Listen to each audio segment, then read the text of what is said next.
कान्ताय कल्याणनिधये निधयेतिनाम् श्रीवेङ्कटनिवासाय श्रीनिवासाय मङ्गलम्।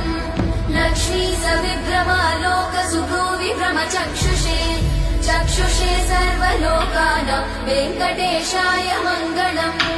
श्रीवेङ्कटाद्रिशृङ्गाग्रमङ्गलाभरणाङ्गये मङ्गलानां निवासाय श्रीनिवासाय मङ्गलम्।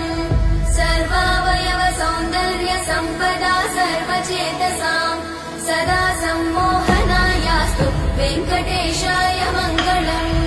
नित्याय निरवध्याय सत्यानन्दचिदात्मने सर्वान्तरात्मने श्रीमद् वेङ्कटेशाय मङ्गलम्।